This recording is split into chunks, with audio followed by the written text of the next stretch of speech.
નમસ્કાર મિત્રો, સ્વાગત છે તમારું અમારી ચેનલ ગુજરાતી અવનવી વાતો પર। મિત્રો, વિડિયો પૂરો જોજો જેથી તમને પૂરી માહિતી મળી રહે। જય શ્રી કૃષ્ણ, રાધે રાધે। મિત્રો, મીઠું આપણા જીવનમાં વધારે મહત્વ રાખે છે। ભોજનમાંથી જો મીઠું કાઢવામાં આવે તો તે બેસ્વાદ થઈ જાય છે।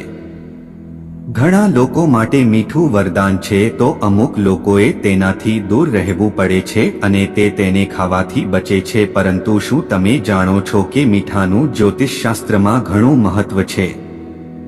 જ્યોતિષશાસ્ત્ર અનુસાર મીઠું ચંદ્ર અને શુક્રનું પ્રતીક માનવામાં આવે છે। ઘણા જ્યોતિષ તેને રાહુનું પ્રતીક પણ માને છે।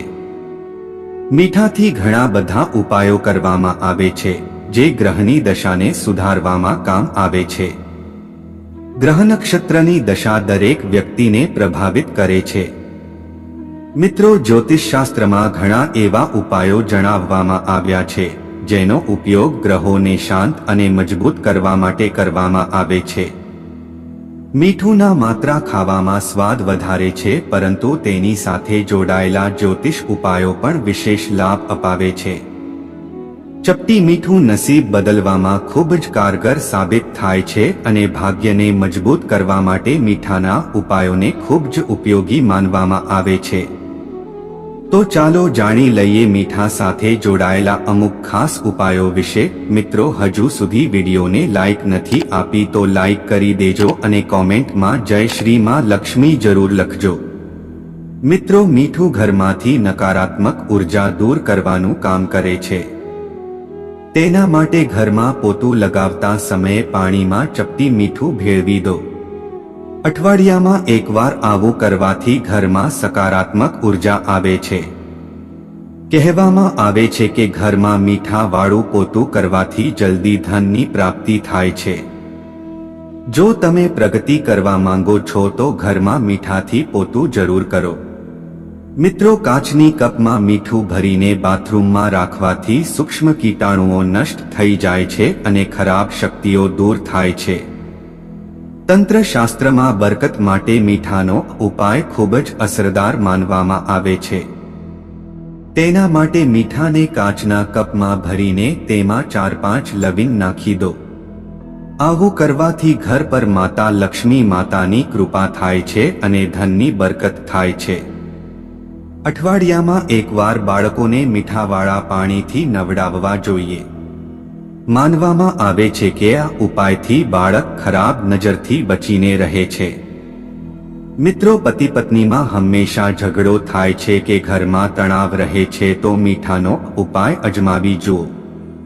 એક કાચના કપ કે ગ્લાસમાં સિંધાલુન મીઠું નાખીને તેને તમારા બેડરૂમમાં રાખી દો। રૂમમાંથી નકારાત્મક ઉર્જા સમાપ્ત થશે અને ઘરનું વાતાવરણમાં સુધારો જોવા મળશે। મીઠા અને કાચ બંને જ રાહુના કારક છે, એટલા માટે જો કાચની બોટલમાં મીઠું ભરીને ઘરના કોઈ ખૂણામાં રાખવામાં આવે તો ઘરમાં ક્યારેય પણ પૈસાની કમી નથી થતી। શત્રુઓ પણ ક્યારેય કંઈ કરી શકતા નથી। રાહુ ગ્રહ તમારા અનુકૂળ થાય છે, જેનાથી ગૃહ કલેશ જેવી પરેશાનીઓ પણ સમાપ્ત થાય છે। મિત્રો, કાચના ગ્લાસમાં પાણી અને મીઠું ભેળવીને ઘરની ઉત્તર પૂર્વ દિશામાં રાખી દો અને તેની પાછળ લાલ રંગનો કોઈ બલ્બ લગાવી દો કે પછી લાલ રંગનો કોઈ કાચ રાખી દો। જો ક્યારેક તે ગ્લાસમાં પાણી સુકાઈ જાય તો તેને ફરી ભરી દો। આ ઉપાય કરવાથી ધન સંબંધિત કોઈ પરેશાની નથી આવતી। મીઠું ચંદ્ર અને શુક્રનું પ્રતિનિધિત્વ કરે છે। મીઠાને જો કોઈ લોખંડ કે સ્ટીલના વાસણમાં રાખવામાં આવે તો તેનાથી ચંદ્ર અને શનિનું મિલન થાય છે, એટલે કે મીઠું ચંદ્રમા અને લોખંડ શનિ। તે રોગ અને શોકનું કારણ બને છે અને તેનાથી ધન હાનિ પણ થાય છે, એટલે કે ઘરમાં ક્યારે પણ મીઠું કોઈ લોખંડ કે સ્ટીલની ધાતુમાં ના રાખવું જોઈએ। મીઠાને હંમેશા પ્લાસ્ટિકના વાસણમાં રાખવું જોઈએ। મીઠાનું હાથમાંથી પડી જવું સારું નથી માનવામાં આવતું। માત્ર ભારતમાં નહીં પરંતુ યુક્રેન અને રોમાનિયા જેવા દેશોમાં પણ મીઠું હાથમાંથી પડવું અશુભ માનવામાં આવે છે। આ દેશોમાં તેને વાદવિવાદનું સૂચક માનવામાં આવે છે। મીઠું હાથમાંથી પડવાથી ચંદ્રમા અને શુક્ર બંને કમજોર થઈ જાય છે. મિત્રો, હિન્દુ શાસ્ત્ર અનુસાર ભોજન બનાવતા સમયે ચાખવાથી તેની પવિત્રતા ઓછી થઈ જાય છે. એટલા માટે માત્ર શાસ્ત્રમાં જ નહીં, જ્યોતિષશાસ્ત્રમાં પણ તેને અશુભ માનવામાં આવે છે. એવું માનવામાં આવે છે કે ભોજન બનાવતા સમયે ભોજન ચાખવાના કારણે ઘરમાં ગરીબી આવે છે અને જે ઘરમાં ગરીબીનો વાસ હોય છે ત્યાં માતા લક્ષ્મીનું આગમન ક્યારેય નથી થતું કે પછી જો ઘરમાં લક્ષ્મી છે તો તે પણ તે ઘરમાંથી ચાલ્યા જાય છે.